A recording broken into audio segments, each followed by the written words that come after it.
Now, as there has been calls for support for the victims of the Akosombo Dam Spillage, the Overlord of Dagbon, Yana Abubakar Muhammad II, has on Wednesday, on behalf of the chiefs and people of Dagbon, donated foodstuff to the victims of the Akosombo Dam floods.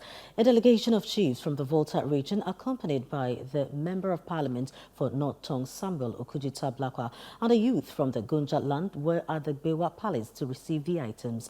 About 300 bags of maize and 100 bags of rice were donated to the victims in the Volta region, while 100 bags of maize for the victims in the Savannah region.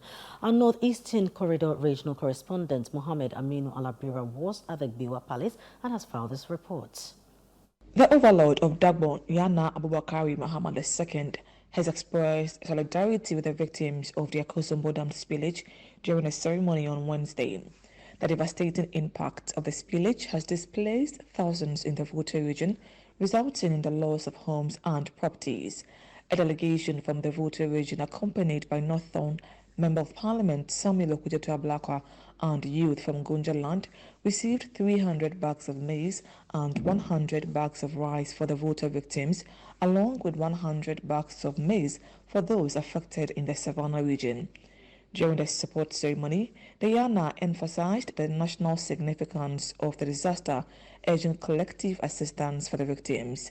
Sagbalun Na Dr. Yakubu II conveyed the Overlord's message. On behalf of the Dagbon Traditional Council, the chiefs and people of Dagbon Kingdom, I extend our sympathy to the people of Volta region and Bupe in the Savannah region for the colossal loss of properties and livelihoods due to the spillage of the Akosombo Dam.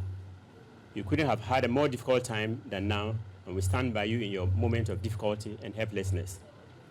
We have all watched with horror and disbelief as the spillage completely engulfed whole communities and rendered thousands of people homeless.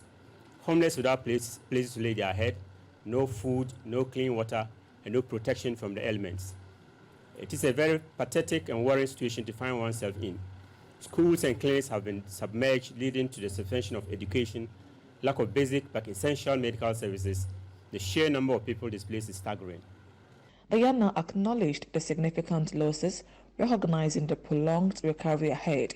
He appealed to the government and other benevolent organizations to sustain their support for the victims. The solution of the problems caused by spillage is beyond the capabilities of the good people affected, and call on the government and other benevolent organizations to continue to do more to quicken the recovery process. We also call on the relevant ministries to tackle this situation holistically, as this extends along the Volta River up to the north, especially the Savannah region. The flooding of Bupe in the Savannah region seems to be an annual event that seems to be solved once and for all. The continued yearly loss of properties by the residents is unacceptable, and we need to act now and avert a repetition of it come next year.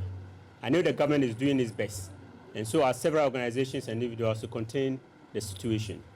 I pray that we don't get tired of helping until everyone is out of danger and life returns back to normal or near normal. Samuel Okudita Blakwa, speaking for the Volta region delegation, expressed gratitude to Yana for the support, underscoring its value to the people in the Volta region. He assured that the distributed items would reach affected victims following an established fair distribution process. We recall that a special guest at the Hogbechocho Festival in Anglo, he empathized with the victims and he offered suggestions towards a lasting solution. We honestly thought that that was more than enough to acknowledge the plight of our people, to empathize, and to offer solutions towards preventing a recurrence. We did not know that he will go beyond that and extend such impressive support to us. We are eternally grateful, and we will forever be indebted to the Yana and to his kingdom.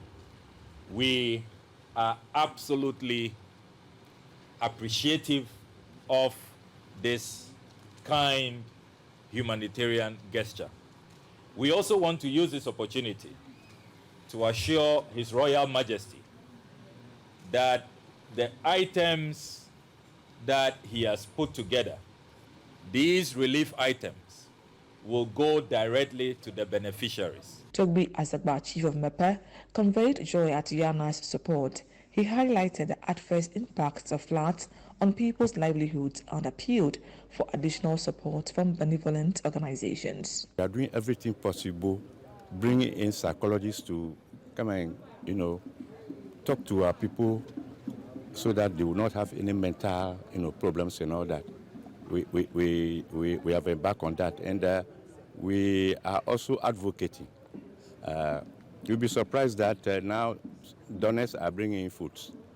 We estimate that we can be under this disaster for maybe 2, 3, 4, 5 years. The farms, the cassava farms are gone, the corn, the fish ponds. I can mention a lot. When do we go back again and do all these things and then begin to feed ourselves? So that is also a headache. The settlement is another factor. Compensation is in order. But the people must be alive before they are compensated. The people must be settled so that they don't die from diseases. Some waterborne disease has been identified already. People are having skin problems. So we are also consulting the doctors to come and visit them periodically so that we can also see to their medical needs. I will use this opportunity to appeal to other corporate bodies that the going will be very tough for us. We will not write application to them. We will not call them on telephone and beg them that we're in trouble. But we can only advocate that we need help.